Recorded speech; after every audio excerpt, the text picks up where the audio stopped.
नमस्कार दोस्तों, लीगल गुरुकुल में आप सभी का बहुत बहुत स्वागत है, जहां मिलती है आपको सही लीगल नॉलेज और सही लीगल एडवाइस। दोस्तों, डोमेस्टिक वायलेंस की परिभाषा है घरेलू हिंसा। अगर पत्नी पर घरेलू हिंसा की जाती है, पत्नी के साथ मार पिटाई की जाती है, फिजिकल और मेंटल क्रूएल्टी की जाती है, तो पत्नी डीवी एक्ट यानी कि डोमेस्टिक वायलेंस एक्ट का सहारा लेकर के पति के खिलाफ कार्रवाई कर सकती है और अपने आप को घरेलू हिंसा से बचा सकती है। अगर कोर्ट में ये साबित हो जाता है कि पत्नी पर घरेलू हिंसा की गई है, तो कोर्ट पति के खिलाफ ऑर्डर पास कर सकती है, पत्नी को मेंटेनेंस के साथ साथ कंपनसेशन भी दिला सकती है। लेकिन अगर पत्नी पर ना तो फिजिकल क्रूएल्टी की जा रही है, ना ही मेंटल क्रूएल्टी की जा रही है, क्या तब भी पत्नी डीवी एक्ट का सहारा ले सकती है? क्या वो ये कह सकती है कि पति उस पर इमोशनल अत्याचार कर रहा है, जो अपने आप में मेंटल क्रूएल्टी है, और ऐसे में पति पर कार्रवाई की जाए? दोस्तों, आज जो हम केस डिस्कस करेंगे उसमें कुछ इसी तरह के फैक्ट्स थे, जहां पर कोर्ट के द्वारा ये कहा गया कि पत्नी पर इमोशनल अत्याचार हुआ है और पति के खिलाफ कार्रवाई की गई। दोस्तों, वीडियो बहुत ही इंपॉर्टेंट है, इसलिए आपने वीडियो को अंत तक ज़रूर देखना है। यदि आपने अभी तक चैनल को सब्सक्राइब नहीं किया है तो चैनल को सब्सक्राइब कर लीजिए। इन केस आपकी कोई भी लीगल समस्या है, लीगल प्रॉब्लम है, तो वो आप मुझे भेज सकते हैं। यदि आप अर्जेंटली मुझसे बात करना चाहते हैं, अपने मैटर को डिस्कस करना चाहते हैं, तो आप कॉल मी फॉर एप्लीकेशन का इस्तेमाल कर सकते हैं या ईमेल से मुझसे 1-to-1 सेशन की अपॉइंटमेंट ले सकते हैं। दोस्तों, इस केस में पत्नी के द्वारा अपने पति के खिलाफ डीवी एक्ट यानी कि डोमेस्टिक वायलेंस एक्ट के तहत केस फाइल किया गया। पत्नी ने बताया कि उसके पति का एक अन्य महिला के साथ एक्स्ट्रा मैरिटल अफेयर है, यानी कि गलत संबंध है, और हद तो तब हो गई जब पति उस महिला को अपने घर ले आया। पत्नी ने जब इस बात को ऑब्जेक्ट किया तो पति ने घर आना ही बंद कर दिया। पति के माता पिता पति की तरफदारी करते थे, पति की सपोर्ट करते थे और पत्नी को ही धमकाते थे कि वो पति के खिलाफ कोई भी कार्रवाई ना करे, कोई भी एक्शन ना ले। अगर पत्नी ने किसी भी तरह का कोई कदम उठाया, कोई लीगल एक्शन लिया, तो पति उसे मेंटेनेंस देना बंद कर देगा, बच्चों का मेंटेनेंस बंद कर देगा। दोस्तों, पत्नी ने बताया कि उसके पति ने उस दूसरी महिला से शादी कर ली है और उनकी एक बेटी भी है। ऐसे में मजबूर होकर के पत्नी को अपनी ससुराल यानी कि अपना मैट्रिमोनियल होम छोड़ना पड़ा। पति की इनकम के बारे में पत्नी का कहना था कि पति का अच्छा खासा बिजनेस है, जिससे वो तकरीबन 2.5 लाख रुपए हर महीने कमाता है। इसके अलावा पति के पास 2 कार हैं, फ्लैट है, अच्छा खासा बैंक बैलेंस है, पति के पास गोल्फ क्लब की मेंबरशिप है।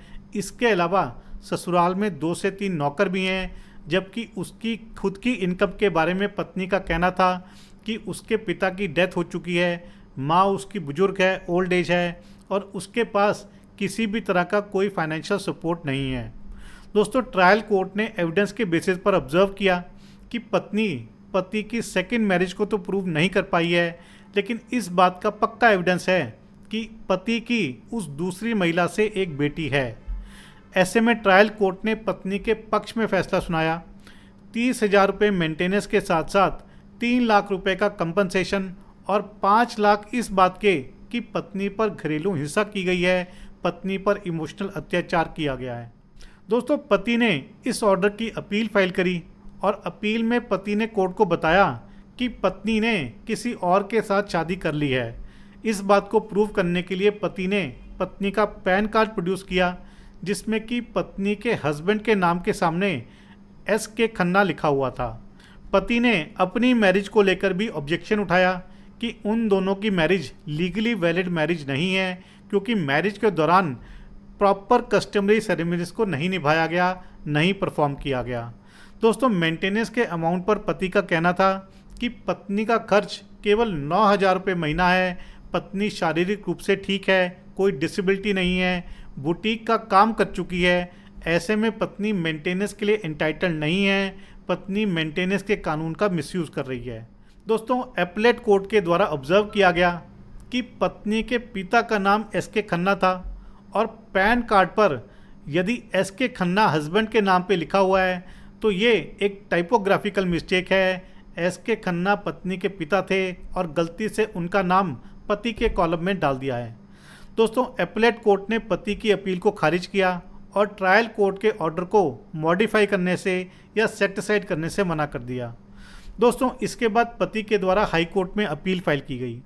दोस्तों हाई कोर्ट ने इस केस में ये ऑब्जर्व किया कि पत्नी पति की दूसरी मैरिज को तो प्रूव नहीं कर पाई, लेकिन ये एक फैक्ट बिल्कुल सामने आ चुका था कि पति किसी और महिला के साथ रह रहा था और उस महिला से उसकी एक बेटी भी है।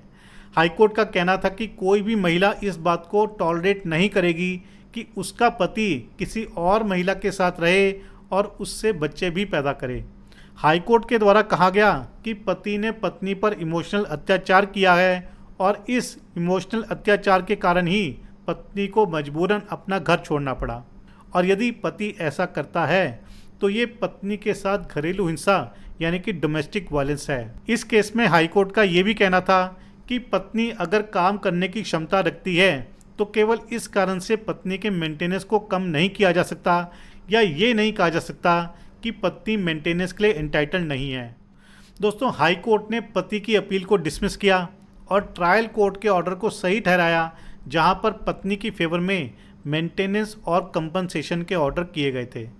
दोस्तों इस केस से ये बिल्कुल क्लियर हो जाता है कि मेंटल और फिजिकल क्रूअल्टी के साथ साथ अगर पत्नी पर इमोशनल अत्याचार होता है तब भी पत्नी डीवी एक्ट के तहत केस फाइल कर सकती है और पति पर कार्रवाई कर सकती है, खुद के लिए मेंटेनेंस और कंपनसेशन ले सकती है। दोस्तों इस केस इस जजमेंट पर आपके क्या विचार हैं ज़रूर शेयर कीजिएगा। यदि आपकी कोई लीगल समस्या है, लीगल प्रॉब्लम है, तो वो भी आप मुझे भेज सकते हैं। इस जजमेंट का लिंक मैं आपको डिस्क्रिप्शन में दे दूंगा, वहाँ जा कर के आप इसे डाउनलोड करके पढ़ सकते हैं, समझ सकते हैं और अपने केस के फैक्ट्स के अनुसार यूज़ भी कर सकते हैं। तो आशा करता हूँ कि आपको वीडियो पसंद आया होगा। यदि वीडियो पसंद आए तो वीडियो को लाइक और शेयर ज़रूर कीजिएगा। चैनल को सब्सक्राइब करना मत भूलिएगा। अगली बार मिलेंगे नए वीडियो में नए टॉपिक के साथ। तब तक के लिए धन्यवाद। जय हिंद।